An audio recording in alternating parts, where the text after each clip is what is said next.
누가 나의 괴로움 알며 또 나의 슬픔 알까.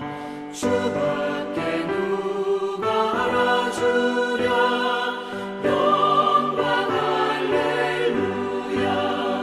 저만 위로갑니다. 오 주여 나 승리하게 하소서. 오 주여 그 누가 나의 괴로움 알며 또 나의 슬픔 알까. 주밖에 누가 알아주랴. 영광 할렐루야.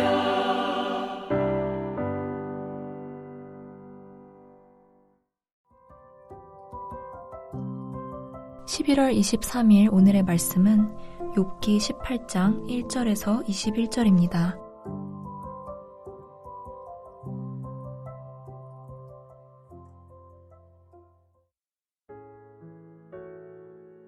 수앗 사람 빌닷이 대답하여 이르되 너희가 어느 때에 가서 말의 끝을 맺겠느냐.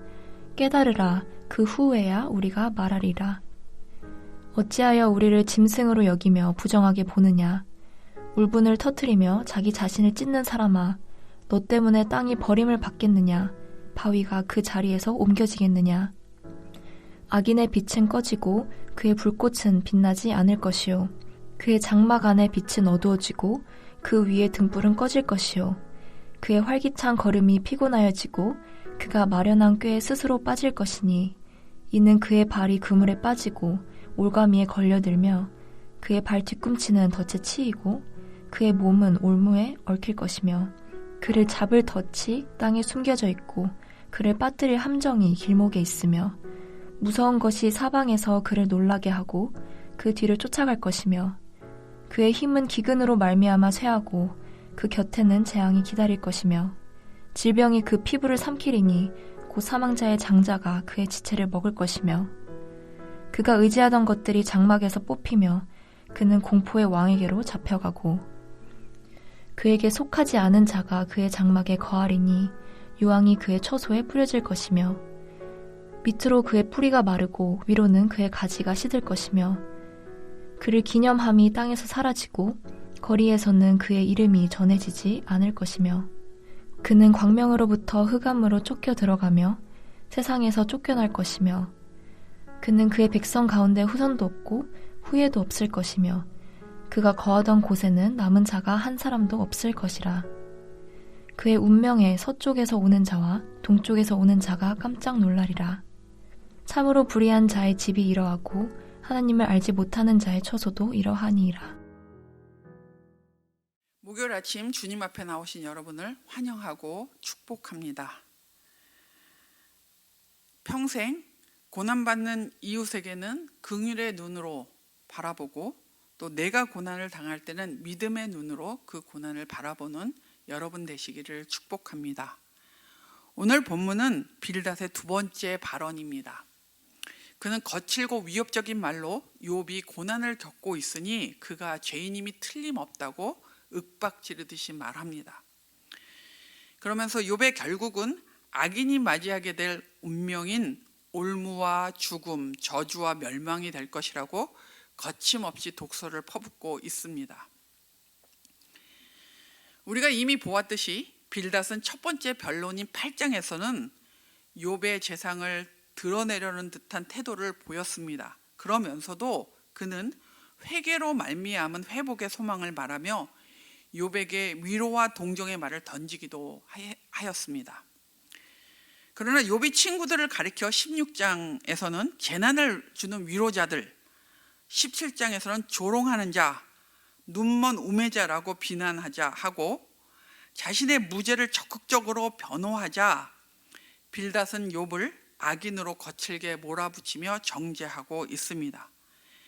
빌닷이 말하고 있는 내용을 살펴보면서 그가 욥을 어떻게 몰아가고 있는지를 보도록 하겠습니다.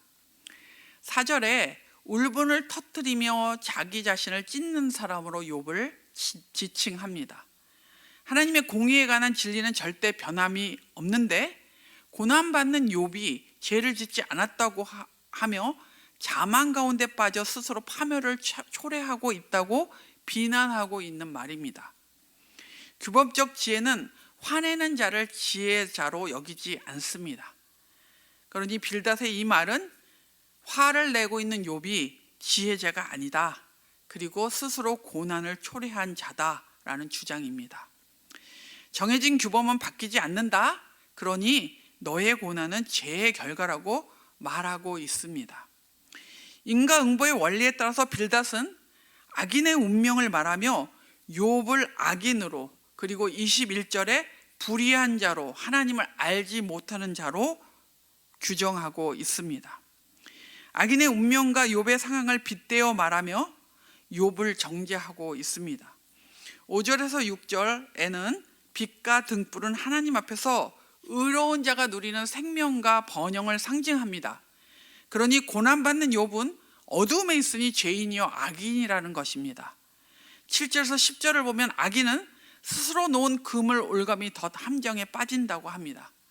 고난받는 욥이 함정에 빠진 듯이 그렇게 드러나는 모든 사항들이 함정에 빠진 것과 같으니 악인이 아니냐는 것이죠. 11절에서 13절에는 악인에게는 공포와 재앙과 질병이 당연한 일이라고 말합니다. 공포가 악인을 둘러싸고 어디를 가나 따라다니며 그의 주위에는 재앙이 도사리고 있습니다. 사망의 장자라는 표현은 죽을 정도로 아픈 것을 말합니다. 악인이기 때문에 심각한 질병을 앓고 있다고 생각합니다. 즉 질병이 죄의 결과라고 보는 관점입니다. 욥이 당한 고난들, 자녀들의 비참한 죽음, 재물의 허망한 상실, 몸의 극심한 질병을 빗대어 말하고 있습니다.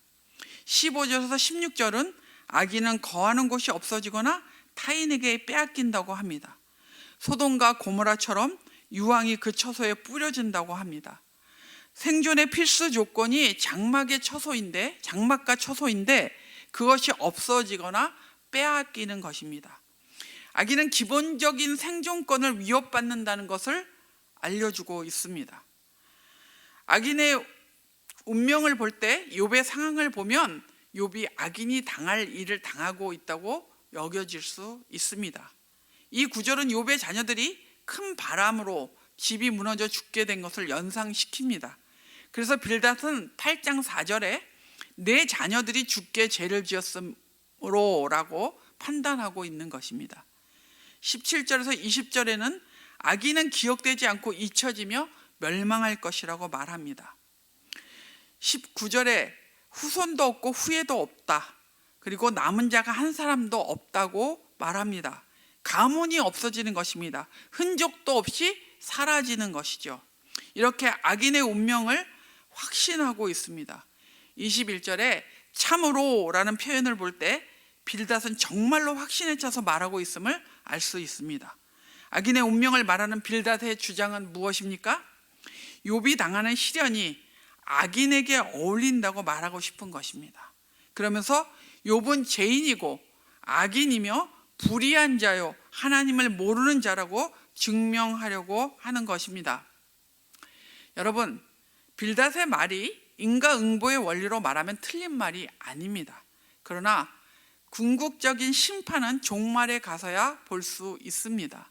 우리가 궁극적인 종말을 믿지만 현실의 고난은 만만치 않습니다. 현실에서는 욥처럼 때때로 우리가 당하는 고난의 상황을 이해하기 힘들기도 합니다. 또 현실에서는 우리가 믿는 자이긴 한데 고난이 우리의 삶을 압도하기도 합니다. 우리는 인과응보의 원리에 맞지 않게 불의한 자가 세상에서 잘 되는 것을 현실적으로 보기도 합니다. 그리고 모든 질병이 다 죄의 결과로 오는 것이 아님을 알고 있기도 합니다. 그렇다면 욥과 같은 친구를 만났을 때, 욥처럼 고난을 당하는 친구를 만났을 때 우리는 빌닷처럼 고난받는 친구를 정죄하거나 몰아붙이는 것이 우리가 할 일은 아닙니다. 우리가 할 일은 곁에 머물러주고 하소연을 들어주는 것입니다. 함께 아파하고 함께 울어주어야 하는 것이 우리의 할 일입니다. 계속 고난 속에 있게 하시던, 회복을 시키시던 나머지는 하나님께서 하실 일입니다. 또한 우리가 욥처럼 혹시라도 고난을 당하고 있다면 신실하신 하나님을 믿고 흔들리지 말아야 합니다. 하나님께서 이 땅에 오심은 우리로 하여금 어떤 상황에서도 하나님을 향하여 얼굴을 돌리게 하시기 위해서입니다. 우리의 손이 하나님을 붙잡게 하기 위해서 예수님이 오신 것입니다. 우리의 삶에 욥과 같은 고난이 있을지라도 그것은 우리로 하여금 주님을 더욱 붙잡게 해줄 것입니다. 그러기 위해 고난을 주시는 것입니다. 이웃의 고난에 대해서는 관대함과 긍휼을 보이는 신실한 성도가 되시기를 부탁드립니다.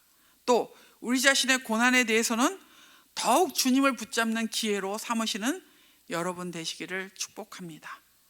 오늘의 암구호는 이웃의 고난에 대해서는 긍휼의 눈을, 자신의 고난에 대해서는 믿음의 눈을 가지라입니다. 이웃의 고난에 대해서는 긍휼의 눈을, 자신의 고난에 대해서는 믿음의 눈을 가지라. 오늘 기도하실 때 고난 가운데 있는 사람들이 고난을 믿음의 기회로 삼도록 기도해 주십시오. 기도하겠습니다. 살아계신 하나님 아버지,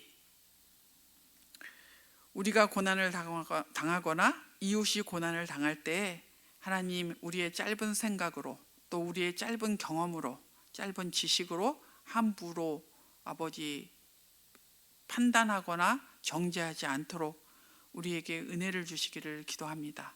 하나님, 우리는 하나님의 그 크신 뜻을 온전하게 다 알 수 없습니다. 그저 하나님께서 행하시는 것을 보고 따라갈 터인데, 주님, 우리에게 믿음을 주셔서 고난 가운데서도 하나님이 일하고 계심을 믿고 하나님 신실하게 하나님을 따라 걷는 믿음의 사람들 되게 하여 주시옵소서.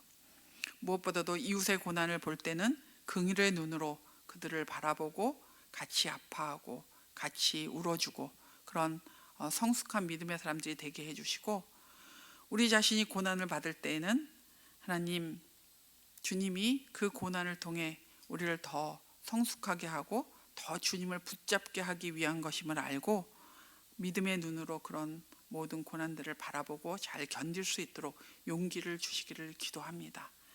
하나님 아버지, 특별히 기도하오니 우리 이번에 수능을 보고 또 고3에서 대학으로 들어가기 위해 수시로 여러 가지 시험 가운데 있는 우리 수험생들을 기억하여 주옵소서. 그들의 면접과 논술 시험 등 이런 모든 과정 가운데 하나님께서 함께 해주시되 그들을 이 땅에 부르신 하나님의 목적에 맞게 그 진로를 인도해 주시고 열어주시기를 기도합니다. 2023년도를 이제 마무리해 갑니다. 하나님, 우리 개인이 그리고 가정이, 교회가, 우리 일터가 잘 23년을 이제 남은 기간 동안 잘 마무리하게 해주시고 2024년을 또 하나님 앞에 기대와 열망을 가지고 준비하는 그런 시간이 될 수 있도록 복 주시옵소서. 태의 열매를 기다리는 가정에게 하나님 새 생명을 허락해 주시고 하나님의 은혜를 부어 주시기를 기도합니다. 연약한 자들을 위해 기도합니다. 우리 김익칼 선생님, 이인재 집사님, 그리고 또 항암으로 암투병하고 있는 우리 사랑하는 신보영 권사님, 그리고 한인경 집사님, 강재숙 자매, 아버지, 이들에게 하나님께서 은혜를 베풀어 주시고 돌봐 주시기를 기도합니다. 하나님, 경제적으로 어려움을 겪고 있는 우리의 지체들도 있습니다. 하나님, 피할 길을 내주시고 또 여러 가지 얽힌 상황들을 풀어주셔서 그 고비를 잘 넘길 수 있도록 주님 은혜 주시옵소서. 더 주님을 의지하며 주 앞에 기도할 때 하나님의 함께 하심을 경험하는 시간이 될 수 있도록 그 힘든 시간이 복의 시간으로 아버지 주께서 바꿔주시기를 기도합니다. 하나님, 곳곳에서 전쟁이 일어나고 있고 또 많은 사람들이 죽어갑니다. 주님께서 그 세계 곳곳에 있는 전쟁을 주께서 막아주시고 또 이제 끝낼 수 있도록 주님께서 인도해 주옵소서. 오늘 하루도 주님을 의지합니다. 주님, 우리가 어떠한 상황 가운데 있든지 주님을 향하여 얼굴을 들고 주님을 더 굳게 붙잡는 그런 하루 되게 하여 주옵소서. 감사하며 예수님의 이름으로 기도합니다. 아멘. 하늘에 계신 우리 아버지여, 이름이 거룩히 여김을 받으시오며 나라가 임하시오며 뜻이 하늘에서 이루어진 것 같이 땅에서도 이루어지이다. 오늘 우리에게 일용할 양식을 주시옵고 우리가 우리에게 죄진 자를 사하여 준 것 같이 우리의 죄를 사하여 주시옵고 우리를 시험에 들게 하지 마시옵고 다만 악에서 구하시옵소서. 나라와 권세와 영광이 아버지께 영원히 싸움나이다. 아멘.